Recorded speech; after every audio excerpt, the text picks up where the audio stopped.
Now let's get into the section that describes the meat of the matter for our purposes, which is how he basically stole the money of his depositors, of people who deposited money in this crypto exchange, and used it to do many things, including buying political influence in Washington. And let's look at the people he seems to have purchased and how that ended up helping and protecting his scheme from being discovered for so long.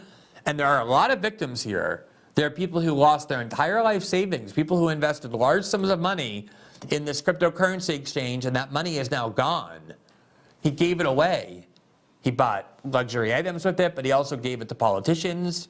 He also bought out media outlets. He made gigantic donations to ProPublica, to The Intercept. I'm about to interview a reporter from The Intercept, and The Intercept has said that they're considering the ethical questions of whether they should return that money. To my knowledge, they've yet to do so. So he bought off not just politicians, but media outlets as well. And here's what the government says about all that. Samuel Bankman-Fried, the defendant, perpetuated his campaign finance scheme, at least in part to improve his personal standing in Washington, D.C., increase FTX's profile, and curry favor with candidates that could help pass legislation favorable to FTX or Bankman-Fried's personal agenda, including legislation concerning regulatory oversight over FTX and its industry. To accomplish these goals, Bankman-Fried caused substantial contributions to be made in support of candidates of both major political parties and across the political spectrum. Bankman-Fried, however, did not want to be known as a left-leaning partisan or to have his name publicly attached to Republican candidates. In those instances, he wanted to obscure his association with certain contributions. Bankman-Fried and others conspired to and did have those contributions made in the name of CC1 and CC2. Those are co-conspirators who are not yet named. So what they're essentially accusing him of doing is donating money to Republicans and Republican-leaning causes, but he didn't want the media to know he was doing that because he knows that the media hates everybody who donates to Republicans. He wanted to buy influence with Republicans, so he got other people to donate that money for him, and it's obviously illegal to make donations by getting other people to donate for you, in part because it's a form of fraud, and in part because it allows you to circumvent campaign finance laws. If I can only donate $5,000, but I get 10 of my friends to donate for me, I'm now able to donate $50,000 to a candidate by pretending that there's 10 people who are donating when in fact it's all coming from me, and that's one of the things he's also accused of doing. The indictment goes on. For instance, in or around 2022, Sam Bankman-Fried, the defendant, and others agreed that he and his co-conspirators should contribute at least $1 million to a super PAC that was supporting a candidate running for a United States congressional seat and appeared to be affiliated with pro-LGBT causes, and selected unnamed co-conspirator 1 to be the contributor. A political consultant working for Bankman-Fried asked co-conspirator 1 to make the contribution and told this co-conspirator, quote, "In general, you being the center-left face of our spending will mean you giving to a lot of woke shit for transactional purposes." That co-conspirator expressed discomfort with making the contribution in his name, but agreed there was not anyone, quote, trusted at FTX who was bi/gay in a position to make the contribution. At the direction of Bankman-Fried and individuals working for him, CC1 nonetheless contributed to the PAC. Now, to just break that down, Sam Bankman-Fried, who didn't know Washington very well, especially progressive politics, wanted somebody to help him as a guide through this world of progressive politics where he wanted to buy influence, knowing that if anyone was going to regulate crypto, it was probably going to be them. The Democratic Party, the left wing of the Democratic Party, that tends to favor regulation more than Republicans. He got an unnamed political consultant who, as I said, the identity of that person is an open secret in Washington. We're about to show you some articles that suggest who it might be. I'm not saying for sure it is, but who it might be.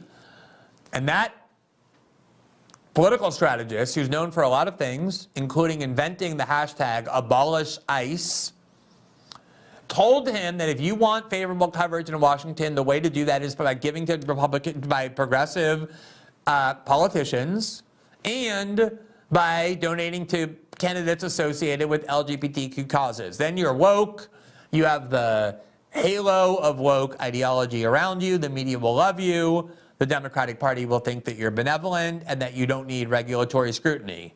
These are the rules we all know that Washington runs by, and that the media runs by, but it's rare to see it laid out with such explicit light as not only this indictment has done, but as a lot of media reporting has done as well. Now, while he was waiting to come to the United States to stand trial, I think in this moment before he was indicted, he was speaking publicly, even though his lawyers were obviously telling him not to, because I think he believed deep down that he might have been guilty of reckless handling of finances, but that he could not possibly be a malicious person. After all, the corporate media in the United States has spent years heralding him as the new J.P. Morgan, as the new figure that was going to revolutionize how charity is done, how altruism is done. Effective altruism is what they called it. And he internalized this PR about himself. And so he thought, I'm never going to be arrested. I have the most powerful friends in the world. Maxine Waters blows kisses at me. Tony Blair and Bill Clinton are at my beck and call. They get on a plane and come down to the Bahamas when I summon them and give them a check. He has in his brain these hangers-on and minions who have been heralding his greatness for years.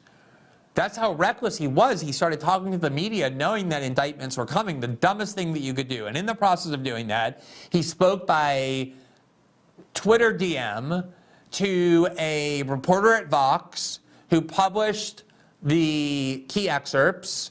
And here you can see it looks like any other Twitter DM, because he's using Twitter to talk to a reporter at Vox.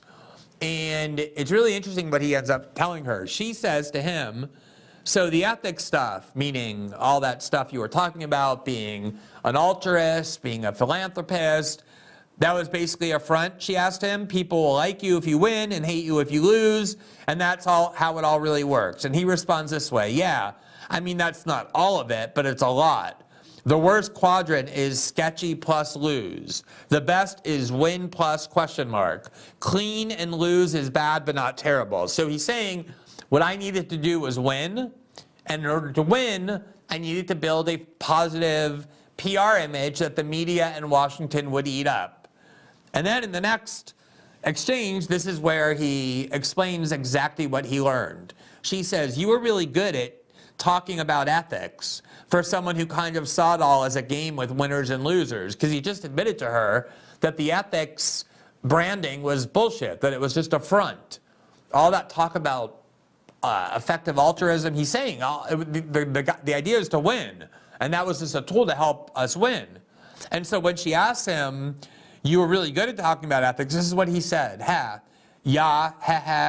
had to be. It's what reputations are made of to some extent. I feel bad for those who get fucked by it, but by this dumb game, which we woke Westerners play, where we say all the right shibboleths, and so everyone likes us. Do you see what he's saying there? He's saying that if you want to be revered by the press corps and get away with whatever you want to get away with, it's a very simple game to play. All you have to do is affirm left liberal cultural orthodoxies, be associated with woke causes, give your money to woke causes, the media will love you and you will win. That's the game he was playing because that's the game that he learned, and it worked. Think about what this says about the media and about people who exploit this ideology and these causes in order to do what he did.